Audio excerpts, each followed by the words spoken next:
Lifting alone is good. But you know what's better than that? How you sing to your cells isn't just about the weight. It's about speed, acceleration, and deceleration.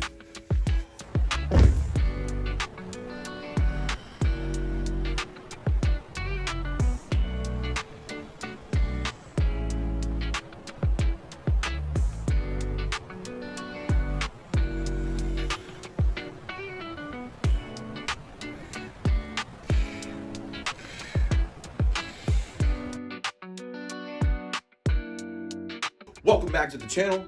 My name is JR, and today we are doing a lifting continuum video. Okay, and today's video is all about legs, okay?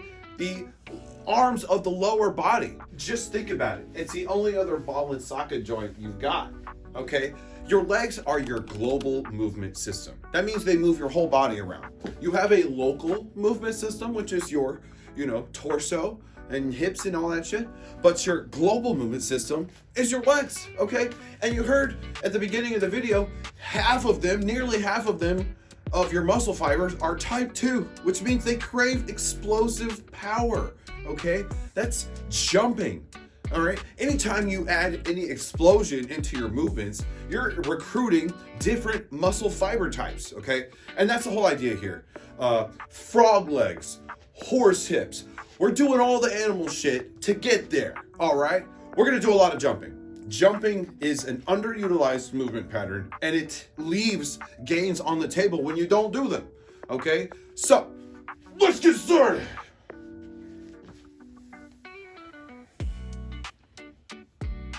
The lifting continuum is presented as a spectrum: explosive power, strength and size, tension and control. Your legs are a hybrid of power and endurance. Your quadriceps are about 50% slow twitch fibers and about 50% fast twitch fibers. Your hamstrings are about 40% slow twitch fibers and about 60% fast twitch fibers. And your glutes are about 50% slow twitch fibers and about 50% fast twitch fibers, which means your legs crave powerful jumps and eccentric deceleration. There we go, we're right there. Okay, so the first exercise is gonna be speed squats. Here, explosive power reigns supreme. We're gonna be sending a very loud signal to the fast twitch fibers, okay? And with the speed squats, you want to be safe with something like this. So I'm gonna choose to use the landmine. You can use the Smith machine, although the Smith machine does place some weird pressure on the lower back if it's not done right. So I love the landmine because it's attached to something. And I mean, when you're bouncing with a lot of weight, you want to be as safe as possible, especially if you're going to do any failure or any sort of soft landing, which we're going to try to do here, because there's a jumping component. Okay, the jumping component is you're getting lift off, and through that, you're going to be getting a lot of calf work too. So let's go.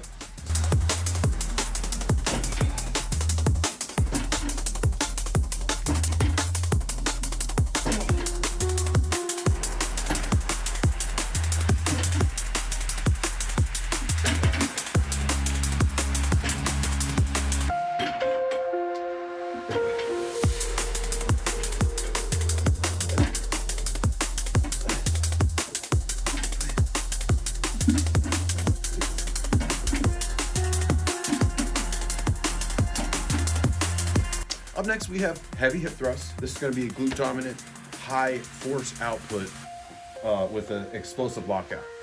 Okay? Wait a minute. Why even do hip thrusts? Why do hip thrusts as opposed to doing like deadlifts when it's a similar movement pattern? Well, if you're a natural lifter like me, you're going to run into regional hypertrophy, which means only certain portions of your muscles get worked during certain exercises. Even when you apply as much variety as you can, the lines of pull are simply different. Now, if you take steroids, then you will simply grow muscle by thinking about it. But if you don't take steroids, then you have to attack your muscles at every possible and conceivable angle. And unfortunately, with hip thrusts, you gotta hump the air. You gotta get your pelvis to the sky because of the lines of pull are different. They are simply different than just how you rock the hips with a deadlift. So, you know, unfortunately, it's a necessary evil, but you will find it has application in other places. Giggity, giggity, let's get started. All right.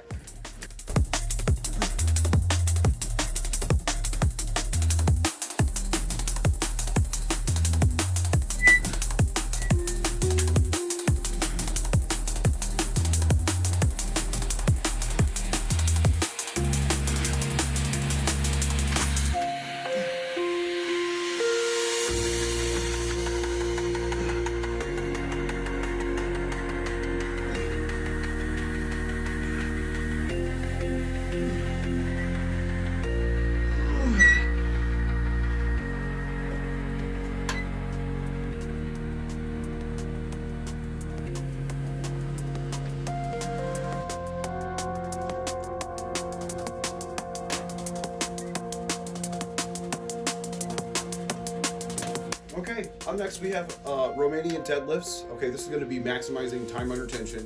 Okay, really screaming at those type 1 fibers, slow twitch.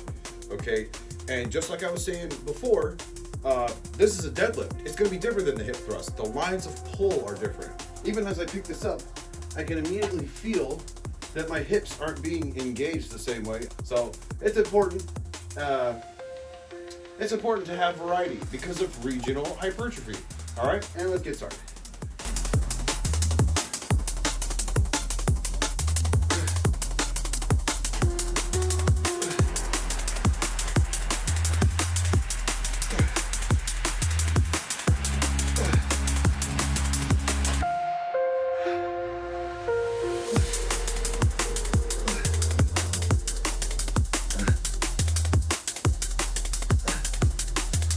All right, we are on the very last exercise. This is the end of the continuum.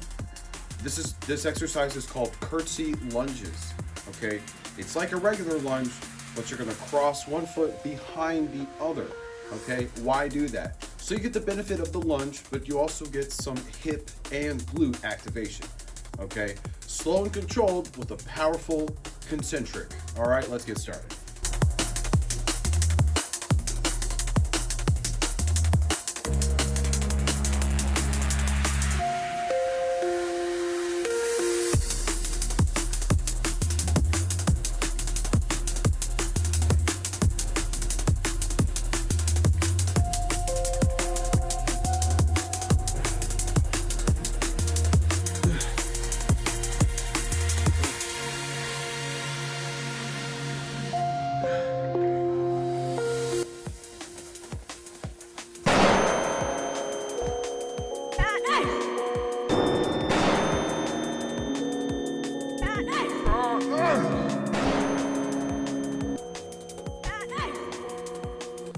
Woo! Holy shit. Oh my God, leg day. Oh my God. Well, that is how you lift across the lifting continuum. Well, that is it. That's it for the lifting continuum video series for like a hot minute because I gotta do some base bell stuff. A lifting continuum base bell video. It's gonna be awesome. But there's obviously more stuff that exists within the lifting continuum. All these different exercises all have different ways of maximizing hypertrophy. If you lift within the lifting continuum, I've said it so much, fuck. At any rate, you know, there's gonna be more exercises coming, a whole other set of this shit, okay? I'm gonna try to be more creative with how I put it all together and stuff, so, you know, stay tuned, you know? And if you like content like this, like and subscribe. There will definitely be plenty more.